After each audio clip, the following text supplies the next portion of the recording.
I knew he'd come. 5 years of silence, and one day the universe places him on the same sidewalk as me. I saw the shape of him first, the way he still walked like the world was his. He was smiling until he saw who stood behind me. His smile dropped like glass shattering. I met Michael when I was 24. He was warm, magnetic, and a little dangerous in the way that makes you feel alive. His brothers adored him. I thought their tight-knit bond was charming until I realized loyalty can rot into cruelty. The first year was laughter and promises. He made me feel chosen, safe. But safety is an illusion. It takes one moment to burn it to the ground. That moment came on a weekend trip. We were supposed to be heading home, 300 miles away. His brothers were with us, loud and drunk on their own inside jokes. Somewhere on a desolate stretch of road, Michael stopped the car. "Get out," he said, grinning. I laughed, thinking it was a joke. But they laughed harder when he yanked my bag from the back seat and tossed it onto the dirt. "Good luck," one of his brothers shouted as the car roared away. I stood there, miles from the nearest town, watching the dust of their tires fade.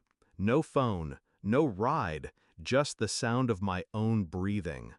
It took 2 days to get home. By then, something in me had broken. When I walked through our front door, Michael was waiting, smirking like it was still funny. "You're too sensitive," he said. I didn't argue. I didn't scream. I didn't cry. I just looked at him, and in that moment decided he would pay. I didn't leave right away. That's the first thing you have to understand about revenge. It needs time to cook. If you pull it out too soon, it's just spite. I wanted ruin. I started small. I learned everything about his finances. Passwords, bank accounts, investments. He liked to brag about his family business, but most of it was under his name, which meant most of it could be taken, if you knew how. I smiled through dinners with his brothers. I listened to their casual cruelty.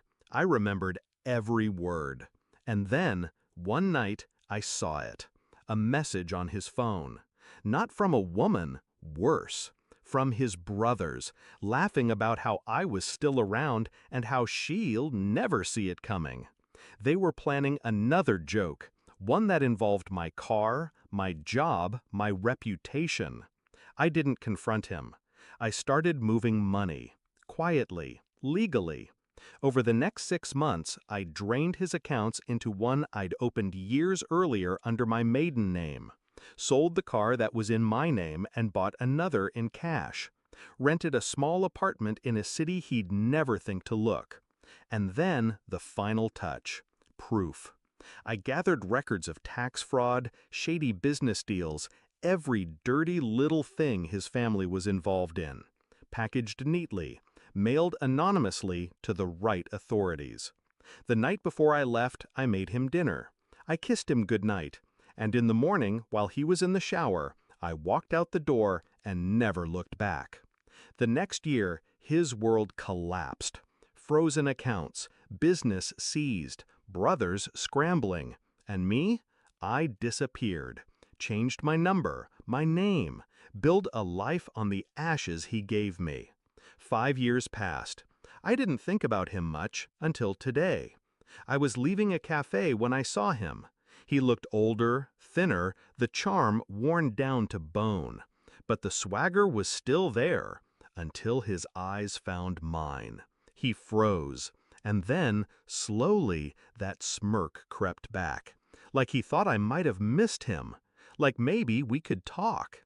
And then he saw who stepped out from behind me. Detective Harris. The man who'd taken my statement years ago, who'd turned it into the investigation that gutted his empire. Michael's face drained. "You," he said, voice tight. I didn't answer. Harris didn't either. We didn't need to. Harris handed him a folded piece of paper. Warrant, subpoena, I didn't care which. I just watched the way Michael's hand trembled as he took it. He looked at me like he wanted to say something. Apology, threat, maybe both. But I tilted my head, just slightly. The same way he had the night he told me to get out of that car. Now, it was his turn to be stranded. I walked away first. That's important. Let them see your back. Let them know they can't follow.